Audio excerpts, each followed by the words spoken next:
Welcome, everyone. Thank you so much for joining us today for our panel, Making an Impact, Serving on Nonprofit Boards, brought to you by a partnership of the Emory Alumni Association and Volunteer Emory. We're so happy to spend the next hour with you today on this beautiful Saturday as we celebrate the 17th year tradition that is Emory Cares. My name is Heather Mann, and I lead the Emory Alumni Association's Emory Cares initiatives. And this year, in a very special way, we have expanded the brand to be more than just November. Be on the lookout during MLK time in January and through the spring semester for workshops, conversations, and projects that are around civic topics. We're really excited to share that with you. A few housekeeping notes. Today's session will be recorded. The chat featured is disabled for this session. However, if you do have a question, please feel free to drop it in the Q&A function at the bottom of your screen. We'll be doing our best to get to all questions at the end of this session. And I'm here today with my colleague and fellow moderator, Johannes Kleiner. So Johannes, why don't you take it away?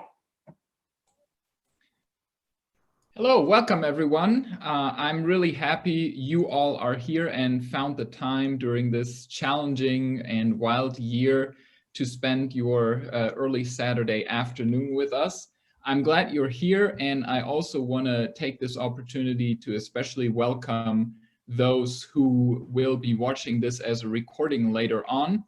I want to recognize that a larger audience is doing that as well, and welcome you very warmly to this afternoon event.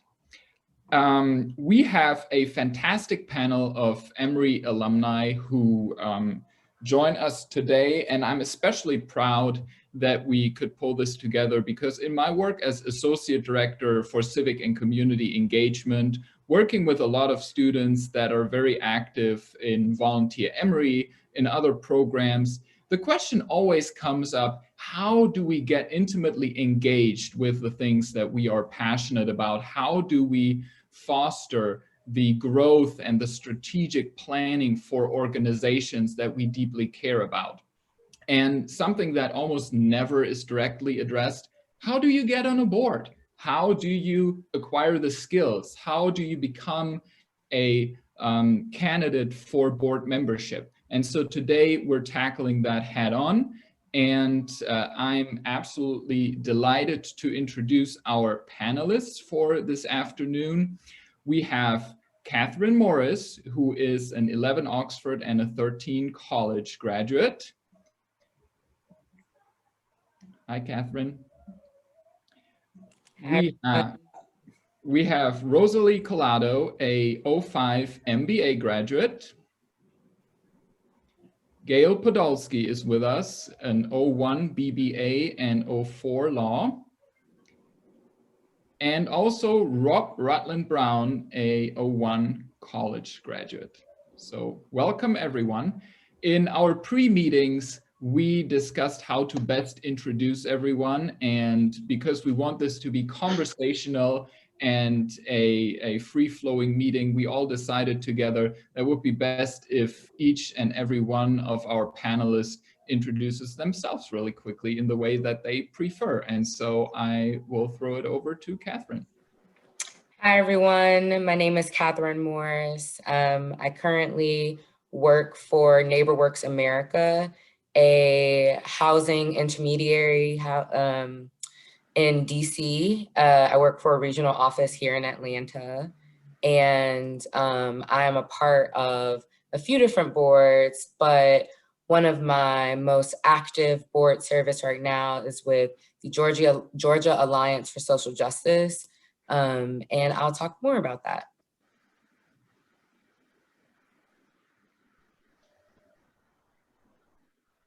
All right, I'm Rosalie Collado, and I am an 05 MBA grad from the Grazetta Business School. My day job is I'm a marketing director at KPMG. I've been there 23 years. And I also am on a couple of boards right now. I'm on the American Cancer Society board here in Georgia, as well as Tapestry, which is a nonprofit based in Tucker that helps foreign-born refugees go through a process where they can become citizens here in the US because they've been victims of human trafficking, and domestic violence. And I'm also on the Emory Alumni Board.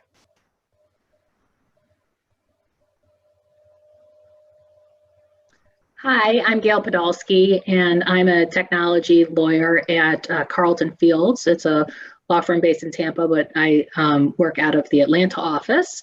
And I serve on also several boards, the ACLU of Georgia, as well as the national board of the ACLU. And then I also serve as treasurer of Startup Atlanta, which is a nonprofit that seeks to help entrepreneurs and startups grow the Atlanta ecosystem.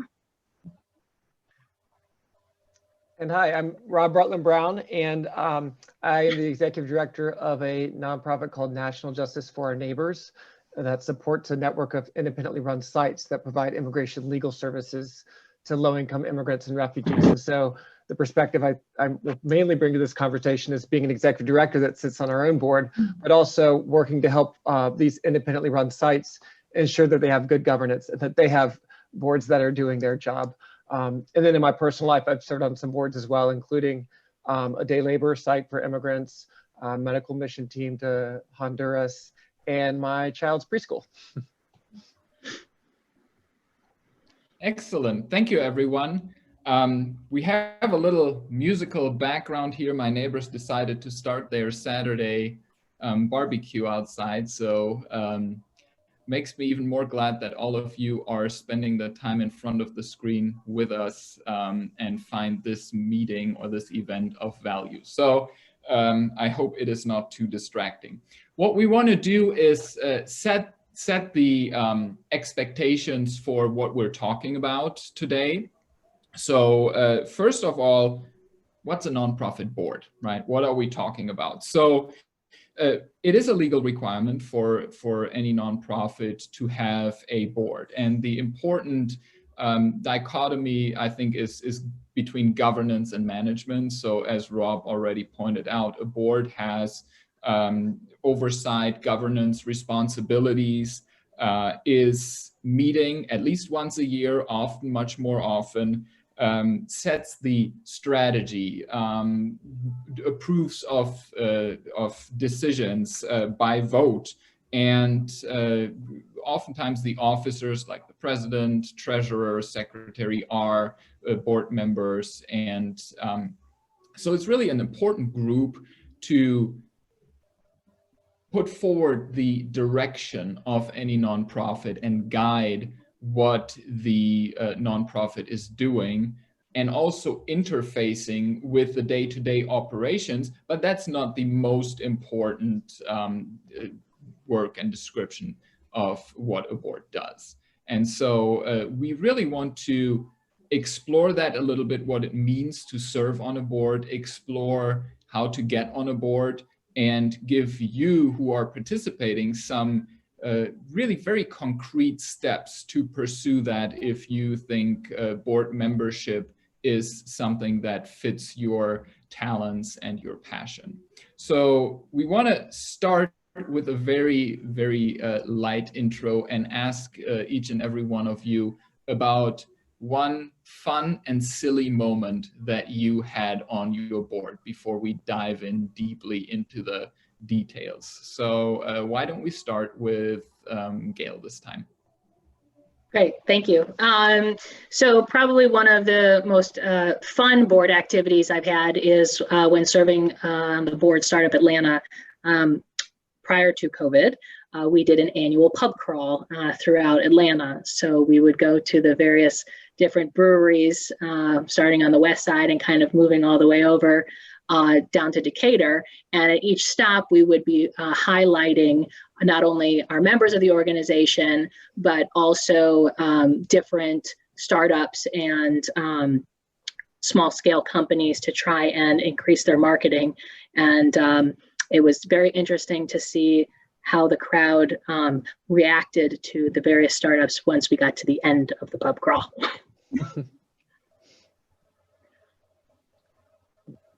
Gail, that's much more interesting than and a good I have. Although I guess the story that comes to mind for me was not amusing at the time. It's more of a cautionary tale and a reminder that not all boards are incredibly efficient, because we had a meeting that was slated to last for 1 hour and people had to leave. And the board chair asked people to start off the meeting by introducing themselves and let folks know how they were doing. And 55 minutes later, we had finished that part of the process, and we're left with hardly any time to deal with any substance of the meeting. So again, I don't know if it was that funny at the time, but in retrospect, it sort of was a good learning lesson. I can go next. Mine also has to do with alcohol, Gail. We used to have an annual in-person Live Without Fear fundraiser at Callanwald, where we would do it every year. And we had a new development coordinator on staff, and she forgot to order the wine. How can you have a fundraiser without wine with a silent auction? People are not going to spend money.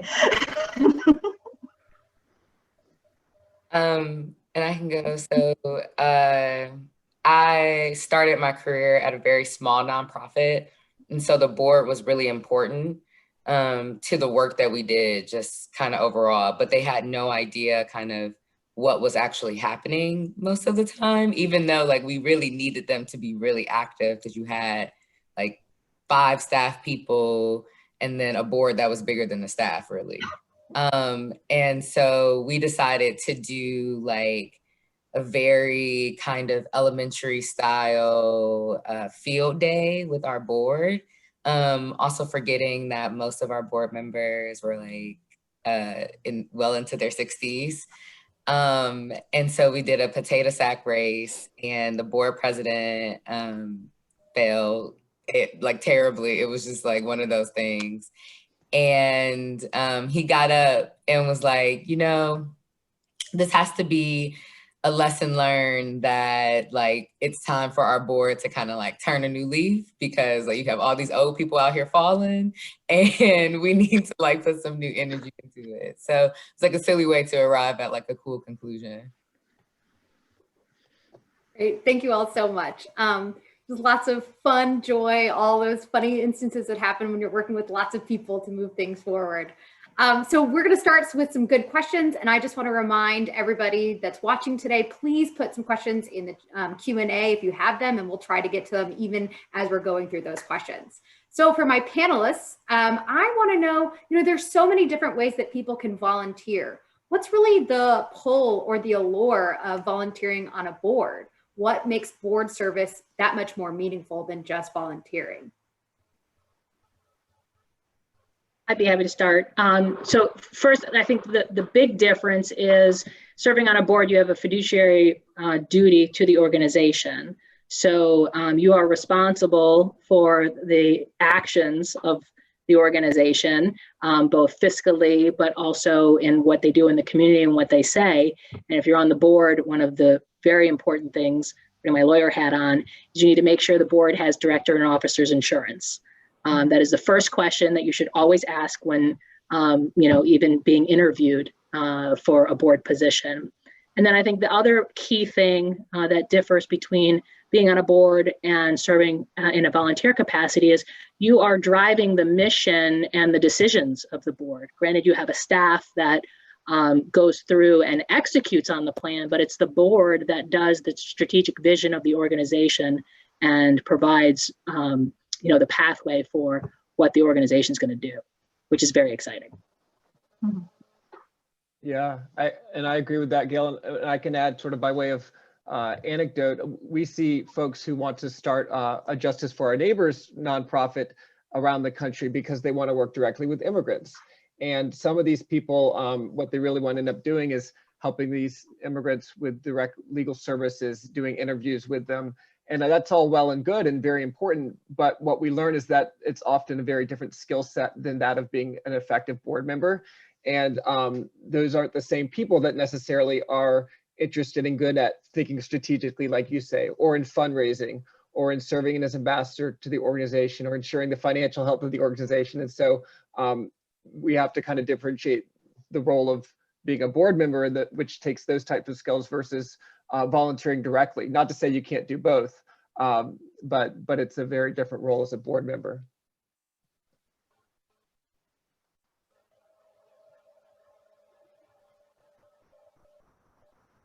We've got a question in the chat, and it says, Sounds like some organizations use boards as extensions of their fundraising function. Do your boards require a minimum contribution or for you to raise a certain amount? Or are there just ways that your time, energy, and expertise can contribute? I can start with that because we are a small board. I'm going to talk about Tapestry, where it's a give or get type fundraising arrangement where if you work for a company, you could ask for that donation to come from your firm or from your employer, or you could do the fundraising on your own. But we have like a step program where we actually, part of our strategy was we realized we needed a larger board because we're a type of board that rolls up our sleeves and we work side by side with the staff at Tapestry. So we wanted a larger board. We have a lot of lawyers on our board. We needed to expand.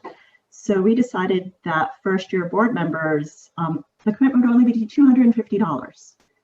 And that's easy to fundraise within your friend network, as well as you could go to your employer and ask for a match. And then as you continue to serve longer on the board, we ask that it gets stepped up. So by year 3, we asked for a $500. But I've seen boards, my first board was a little shocking. It was part of the Georgia Trust, and I was much younger, and it was a $2,000. So that's one thing you want to look at as you're early in your career. Like, how are you going to raise that $2,000 in 1 year? I was fortunate because I'm at KPMG and they encourage us to be on boards. So they were very happy to write that check, but that's not something that happens quite often. Yeah, I'd say like along with that, Rosalie, like when I started my career, I was like fresh out of school and people saw a lot of like opportunity and interest and passion in me and wanted to nominate me for boards and do all those things. But I was 21 with an entry-level job working at a nonprofit because I cared about the community. And I knew I couldn't contribute financially to these organizations, but I still wanted to, you know, be a part. And so folks who were nominating me were really also deciding to take on the financial you know, responsibility in that way, believing that my passion and that my voice needed to be one in the room. But they also understood that like a fresh out of college person like was not going to be able to contribute in that way. And so I was a part of a lot of arts organizations that really had like steep needs, small community theaters that like were trying to do redevelopment projects, and they needed board contributions to be in the $2,000 and $5,000 ranges. And people believed that I, you know, needed that, and so they were making those on my behalf. So I know that's kind of rare, but it also speaks to being able to articulate your passion to people, having them believe in you, and then, you know, seeing how that can also get you onto those boards without having that minimum from you. The American Cancer Society is $10,000. The one for Georgia. Yeah. I mean, I think every board it has different needs in terms of fundraising and different expectations. So that's something to assess going into it. We try to encourage all of our board members to give something, knowing that not everyone is able to give the same amount, but you know, like funders often look to see whether there's 100% board giving. And considering one of the main roles of board members is usually to ask for money in some way, shape, or form, it's important to be authentic about that and to have given something yourself. So at least giving something is usually important on a board. Yeah, and the other thing to consider, and I've been on boards that have a minimum, you know, give or get, and then I've been on boards that say, you know, we just like you to contribute something, is that, you know, your board service and your financial contribution doesn't necessarily stop there. You're going to have events throughout the year, and you're going to have, you know, different sponsorships that the board and the development directors are going to ask you or to go ask your company for. So that's also something to keep in mind is, you know, you're always going to be in the fundraising mode when you sit on a board. And I just want to add, there's other skills, because I'm the board chair at Tapestry, And we're not just looking for fundraisers. We need people who are excellent in social media, people who understand how to look at the financial statements and check to see what the financial director is doing and keeping all that in order, looking at our governance documents. So we need lawyers, and we need foreign language skills because a lot of our clients are from other countries. So there's a need for interpreters.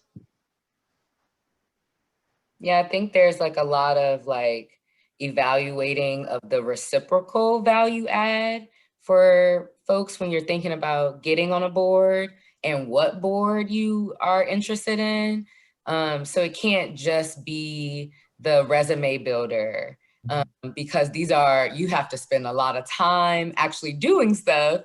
And there is that specific need for your skill set on these boards. So it has to be like the individual spending the time understanding what they can actually add to those organizations, not just a warm, butt in a seat at a virtual or an in-person board meeting, but really like also, willing to use their network to get folks to the annual meeting or, figure out who needs to be sent a Christmas card so that you're thought about, in the years to come. So there's a lot of skill sets, like you said, yeah.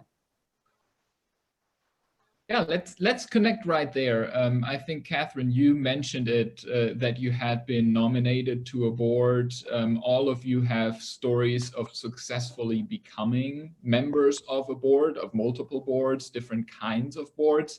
How do you find or ask or be nominated to get on a board? And how did it work for you? So there's a lot of different ways. Many different nonprofits actually post when they are seeking nominations or if they have an open board position. So LinkedIn is a very good way to find what open board positions are available. There's also, if you like a particular organization and you want to get involved, you kind of start from the bottom, start by volunteering and then getting to know people on the board and seeing what it takes to get on the board and make it known that you are interested in serving in a board capacity. And then, of course, reaching out to your own individual network because friends of friends, are likely on a board. And, I found, at least in my career and board service, is, people are always willing to help those that are passionate for, a particular cause. Yeah, Gail, I completely agree. I was going to say, start first with what you care about. I mean, what are some of the missions, the services that appeal to you, and get involved in those organizations as a volunteer, get to learn about them. Don't assume that because you like the field means it's a good fit for you as a board member. You don't know that yet, right? Because you need to get to learn the people, the culture, the needs, and then sort of see if it's a mutual fit. But I think most boards are looking for people who have a deep passion for the mission. And so I would start by looking at the fields of interest. And going with what Gail and Rob said with finding your passion, either human services, the arts, housing, there's so much out there. I actually picked up the phone and called the executive director of Tapestry because that was something I was passionate about, was social welfare. And I was a social worker much, much earlier in my career after undergrad. And that was something I felt was missing with the whole corporate world that I had. And I called and I was just patient. And I had to wait for a new fiscal year for board elections. But I kept in touch with her. And she was the executive director, and she's been with the agency for like 15 years. She has actually grown up within the organization herself. And another one was just a referral to the Georgia Trust from a coworker. He was looking to roll off the board, so they told him that he needed to find someone. So he took me to some of their events, and I got the opportunity to evaluate them to see if it was a match. And that was with historic preservation, which was something that I also had an interest in. So you have to align your interests to the organization and see if the chemistry is right. Yeah, I think my kind of path in like mirrors all of that too. Like some of I called an organization, I aligned my passion, but then some of those other ones kind of come through boards or bigger organizations that have young professional entryways. So personally, I sat on the young professional board for the NAACP while I was in Cleveland, where I'm from. And that was an opportunity for me to kind of just have like a entryway, but also still feel like I was like adding my voice. And like, you know, when they're thinking about kind of folks who are not young professionals anymore, and who are able to kind of move up, they're gonna look back to those volunteers, those faces, those folks who have been kind of dedicated and patient. So just kind of keeping with that as well.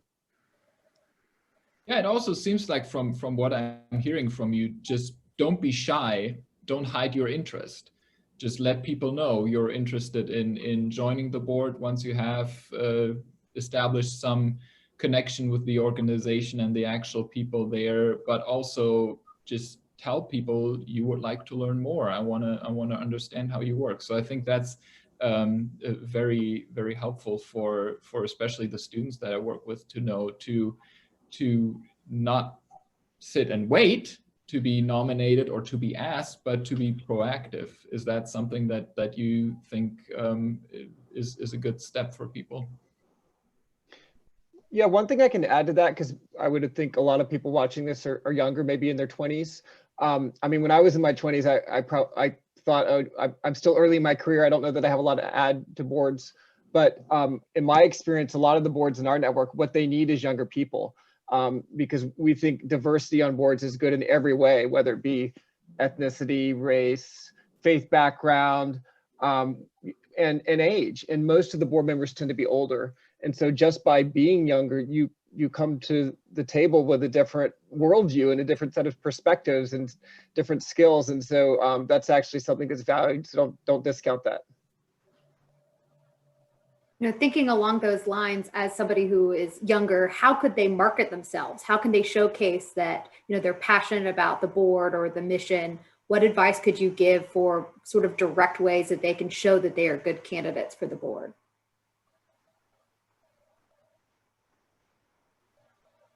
So one of the things that I do on the ACLU of Georgia board is I serve as the chair of the nominating committee, where we go out and kind of the first thing that we do is we look at our current board and figure out what skill sets are missing. And then we kind of strategically try to find those. So, you know, for those who are listening in, you know, I think you really need to focus on what special skill sets that you have. I will tell you that most boards are always in need of people who can read financial statements. So for those of you who are in Gazetta, that puts you ahead of the curve on that front. A lot of boards also, you know, are interested in attorneys. You know, the ACLU, for example, they have tons of attorneys. So we actually look for people who aren't attorneys. And then I would say the other, you know, as Rosalie mentioned, the other really hot area right now is, you know, anything to do with marketing and social media. So if you have that skill set, you know, that is certainly definitely something that I would highlight tremendously. You know, we recently brought on a very young board member, and we learned about him. He just came to one of our events. You know, we were having a cocktail party at one of the restaurants in Inman Park, and he showed up and he sought out the board members, including me, came to talk to me, said, you know, I really want to serve on this board. This is what I can do. And he did his research. You know, he looked at our social media and saw it was terrible. So he came to us and, you know, said, I can make a difference. And, you know, we jumped on it. So I would definitely do your due diligence, and I would do your research, you know, where you could see and improving on the board membership. And then when you reach out in that interview or with, you know, just calling up the executive director or the president of the board, you know, make that pitch. And also digital skills seem to be very important too. I want to add that's something that we seem to want as board members right now. we're doing our fundraisers online now. We're going to have 2 this fiscal year, and it takes a lot of time to people to learn this. So if someone already has these digital skills, they can guide the staff at the nonprofits on that. I'll say I found out a lot on my ice maker is really doing a lot right now. I'm so sorry. I realized that there was a lot of opportunities to be mentored by other board members, especially for organizations that I was really interested in, with people who I had known from. I do a lot in affordable housing. And so there were people like planners who I knew about their work. I knew their board service and what skill they were adding to that board. And so I'm like, oh, I'm interested in articulating that to you, maybe not to particularly be on this board, but to know how I can take all the skills that mirror ones that you have and contribute to somebody else. And so I did a lot of that kind of shadowing of board members, either by attending fundraisers and getting to know, different people. Networking is really important. And that also I know sometimes it's networking just feels like passing a bunch of business cards, but if you are intentional about how you network, like Gail mentioned, that young man knew what he needed to do. It wasn't just about going and showing his face. He knew that he needed to also let people know that he had a skill that would contribute. And so that kind of networking goes far, because now Gail and the rest of the board knew that he was a go-getter. They knew that he could, not even just add on the social media side, but that he could put his voice out into larger rooms. And so now you add all of these skill sets, people are able to recognize that in you and remember your name.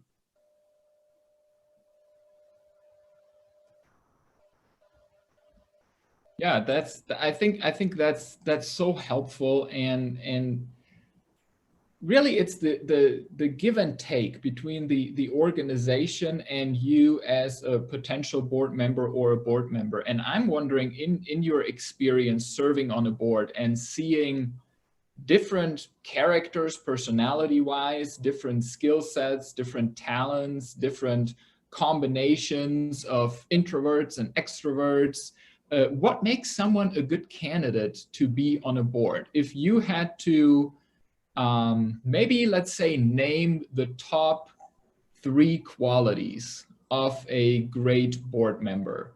And this can be a combination of character traits, skills, work styles, whatever it is. Just take a pick, because I think that gives all our participants today a little bit of an orientation how to approach exploring board membership.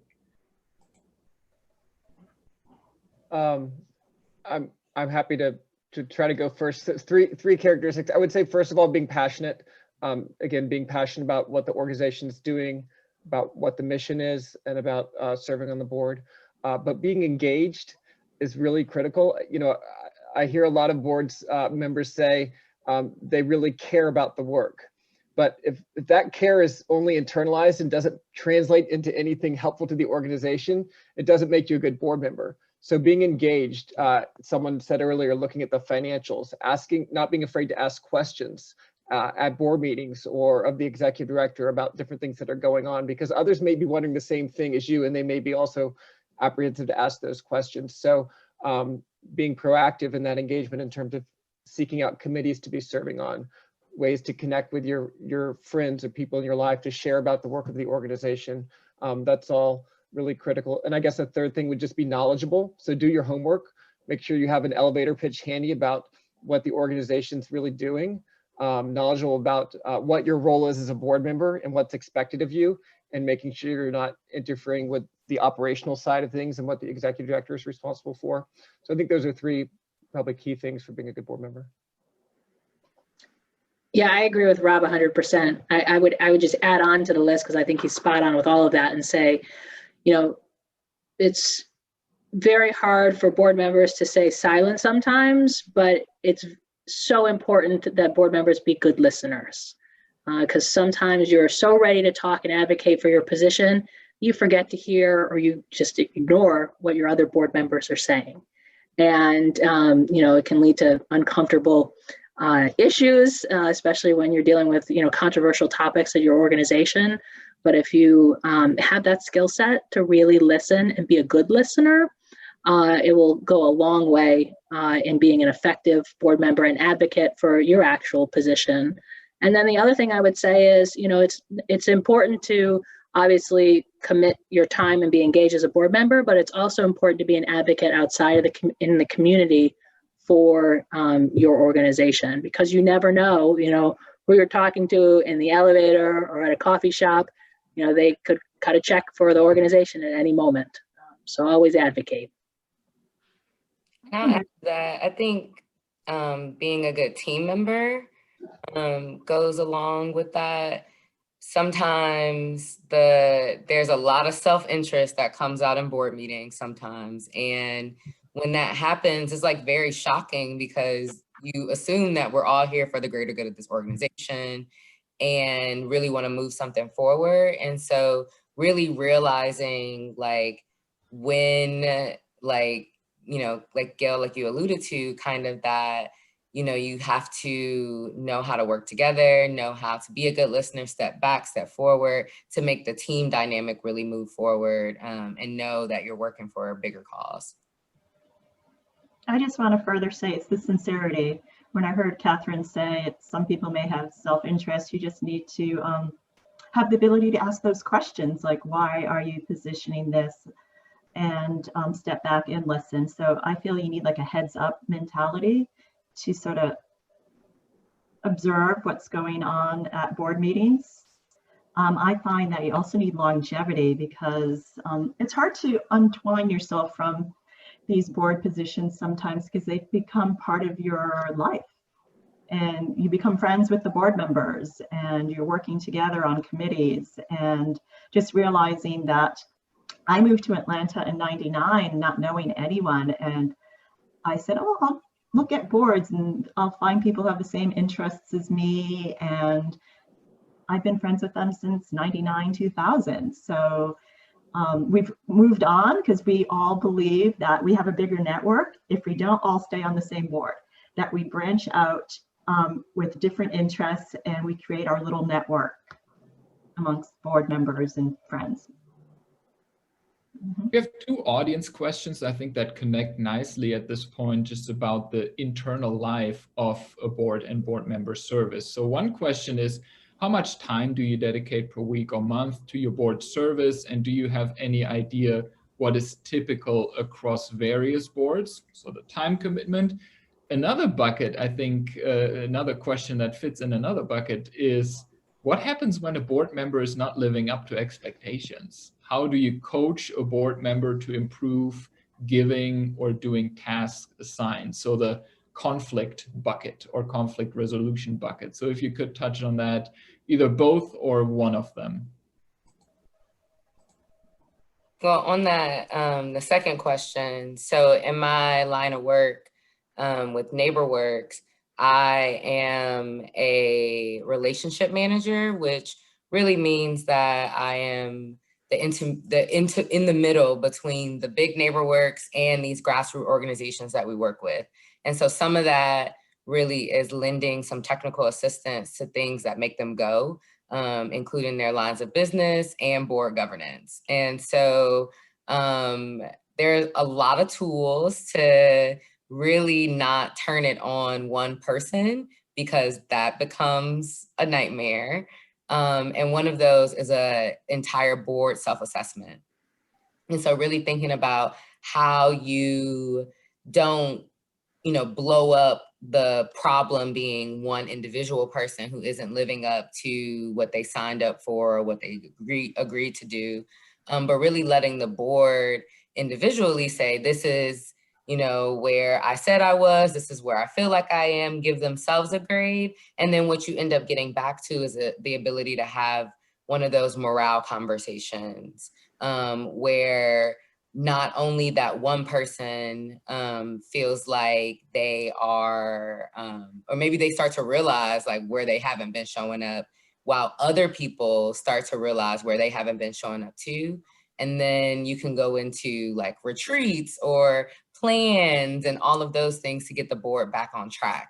So I wish I would have had that when I first started on boards. There's a lot of like governance problems when it comes to boards in general, because you have a bunch of people who are working together trying to figure out like what and put their view of making a better world onto like one organization, right? And so really navigating personalities, really navigating like time and energy through kind of full board 360s is great ways to do that and keep the synergy kind of there.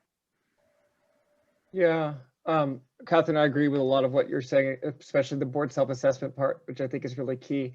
I mean, we see a lot of board members throughout our network who are not good board members, who are not doing their part. And I think that's typical for any board. You always have people who are somewhat dead weight, or in some cases, more problematic than dead weight. And so I think one preventative measure that we encourage on that is a board member agreement at the onset that really spells out clearly, okay, here's what's expected of joining this board. And that's going to include everything from attendance at meetings and committees and whether there's fundraising or donation responsibilities, but also responsibilities around the engagement. And so that's a tool that ideally the board chair would turn back to if someone is not fulfilling that agreement and saying, look, when you joined the board, this was what you pledged to do. Here's where it looks like you're falling short. Let's have a conversation. And so if there's a strong board chair, they're the ones who can have that conversation. What we found too, in instances where sometimes there was some tension around having that conversation in the first place, because sometimes it's easier to just say, well, their term's up in 2 more years, let's just wait it out. But what we learned is that the people were actually often relieved to be invited to leave the board. They felt badly taking the initiative to say, I'm not doing my part. They were grateful when the board chair recognized that and gently asked them to consider moving on. And so we just encourage, having that conversation. Yeah, and in terms of board commitment, hours, I think it varies depending on not only what organization you're a board member of, but what your position is with the board. So I would say if you're not on a committee and you're not an officer, typically you're spending a couple hours a month, and these are very generalizations. If you're on a committee, you're going to be spending more time, especially, when your committee is hot and heavy, and it could be anywhere from, 5 to 20 hours a month. And then, if you're one of the officers, that's a substantial commitment, because you're going to have executive committee meetings, and those could be as often as once a month. And then if there's critical issues that you need to bring the executive committee together on, you're doing that. So it's very dependent on the organization, and then also your board position. And then on the second question, with respect to what do you do with board members that aren't living up to expectations? Everyone touched on, they're not maybe participating, but another key aspect is what happens if they're just not a good fit? Not necessarily because they're not doing anything, but they're actually causing more harm than good to the board. And that's happened. And we've had to kick off board members in polite ways when it's just not been a good fit. And that typically is done at the board chair level. And it's not a pleasant conversation, but, at the end of the day, you have to put the organization above people's feelings sometimes. Mm-hmm. And it's really a two-way street. The board is evaluating you, and you're evaluating the board. Do you want to be on this board? And as Rob said, the board agreement document spells out the time commitments. So after your interview, ensure that you have a copy of the board agreement document. The executive director or board chair can provide that to you, so you can assess if the time commitment fits with what you have going on in your world personally and professionally. Yeah, Yeah, and I'd really love to dig into that fit and kind of navigating the beginning stages of that. So we've talked a lot about, how a person can present to the board, but what are some of those big questions that they should be asking the board themselves to make sure it's a good fit? I think we've talked about, mission and values. We've talked about the insurance and legal aspects, financial contributions, time, and then of course that board member agreement. Are there other things that people should be adding and asking questions directly to the board about? So I serve on a board that sometimes has very controversial issues that not everyone agrees on. So being open about those to your board, and especially during the nomination process, is very important. If there's an issue you don't agree with the organization, make sure they understand that, and how you address that, because again, you're serving as a representative of the organization, and they need a consistent position on topics that overall the board agrees to. So, for example, at the ACLU, we have, very controversial policies over the First Amendment, and how sometimes it conflicts with racial justice. And so, dealing with those issues at a board level is sometimes very hard. And so, making sure that you understand the positions of the board, the ones that you don't agree with, and that, make sure you can live up to what the board requires for you, even for the positions that you don't necessarily agree with. Yeah, I agree with all that. The one other thing I don't know that we've mentioned is asking about term limits, making sure there is a process for how long am I in this for, and what's the renewal. I mean, usually there's, a couple terms, but you see board members that don't have that spelled out in their bylaws, and you have board members that have been around for 15, 20 years, and that's usually, it's not good for the organizational health, but it's also something to go in eyes wide open on if you're becoming a new member. So I would say that piece. I guess the other somewhat related piece that I would just encourage people to be mindful of is, does the board seem overly desperate for members? And we see this sometimes if the board is, signaling that they just need people and it's not that hard, doesn't take that much work.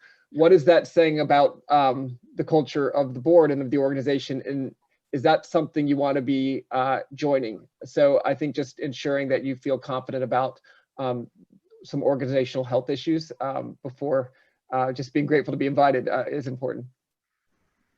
Yeah, and I think with that in mind too, just asking about board composition. I am always really interested when I'm approached by a board, why they need me. Is it that I'm a young Black woman? Is it that I'm young? Is it that I'm Black? Is it that I'm from the community? Like, why do you need me?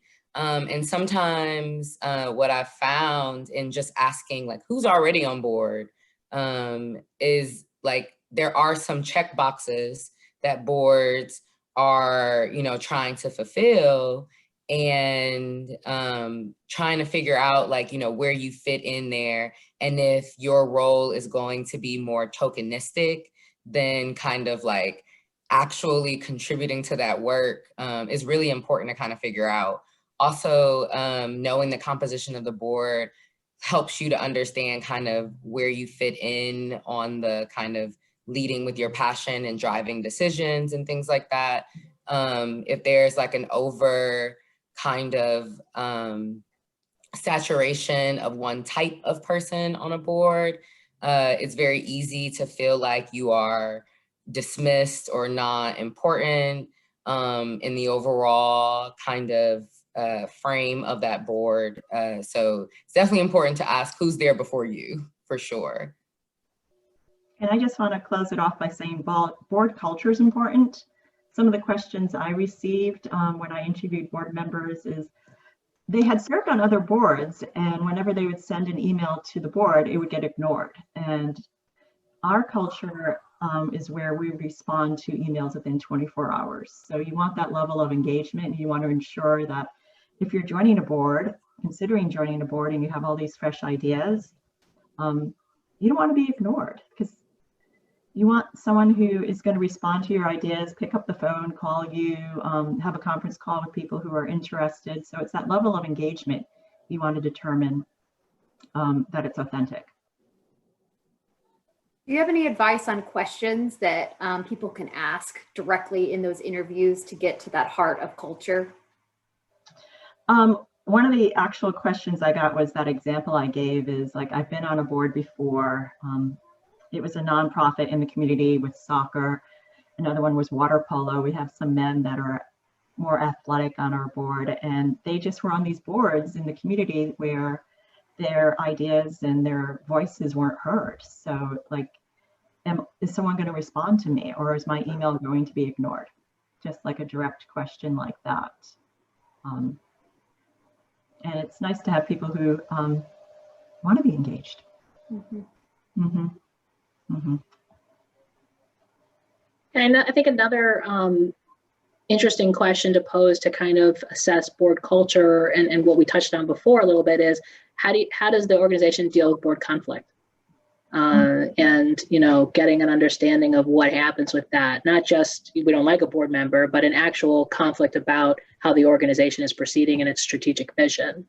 And, you know, how people and the board work through that, I think gives very valuable insight into the culture. Yeah.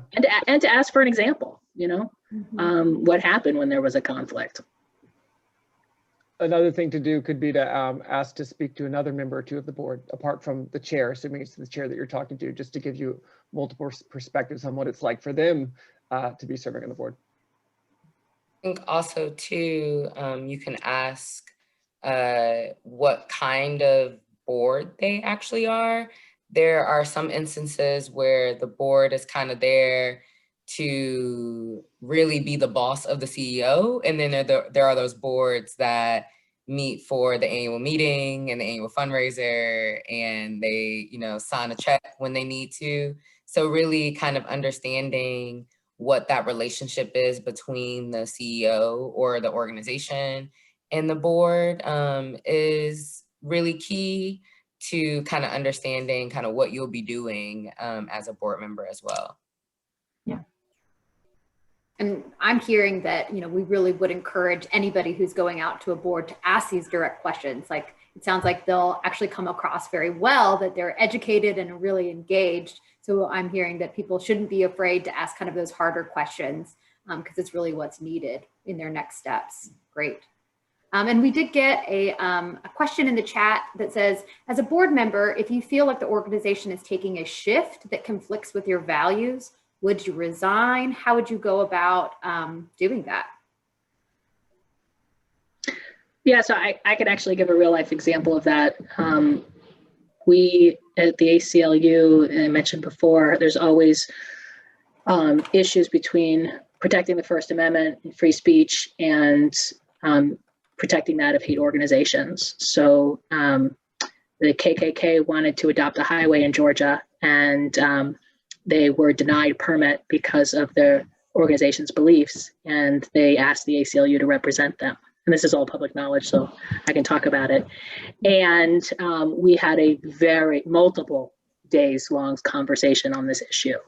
And ultimately, you know, the organization decided to represent the organization, and there were several members that we lost as a result.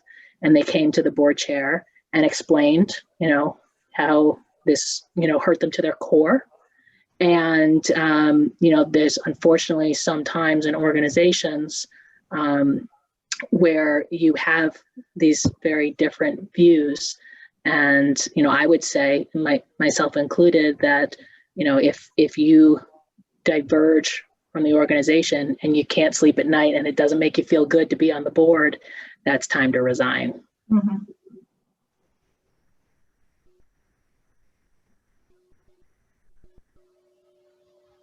Excellent. I will go ahead and do what they regularly do on Wait, Don't Tell Me. I will give you the next question prompt and then launch into my thank yous and then have all of you respond at the very end to close up this fantastic event. So the question is, if you had to give the one next step that any of our audience members who are interested in joining a board should take, what would that be? So the one next step after this webinar, what should that be?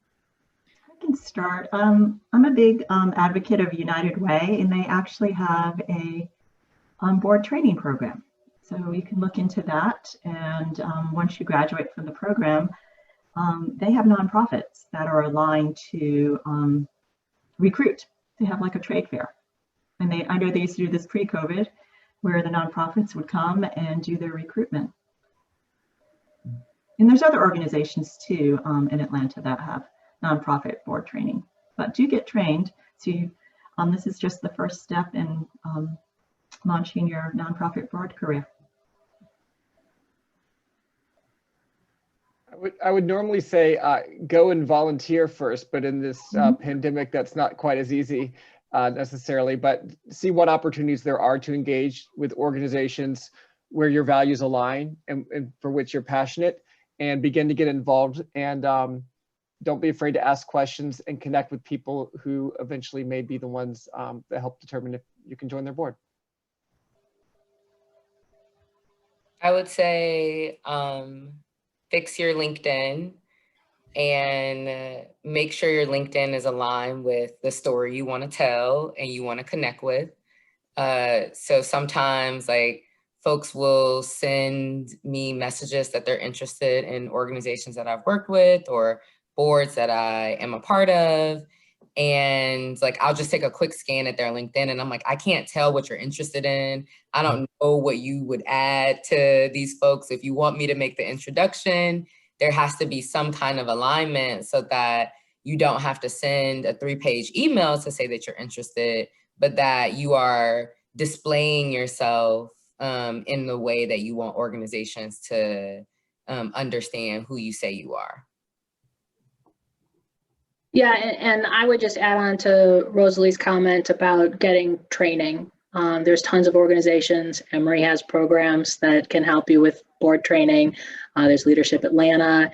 Your different religious institutions probably have training around, board service, but not just board service. I would also focus on some type of leadership training because that's key, and it can also set you apart in trying to get onto a board, that you've had this specific type of training.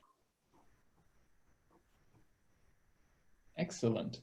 Thank you so very much. Really appreciated your candor, your openness, sharing these specific experiences and tackling this head on. So really a load of gratitude and appreciation.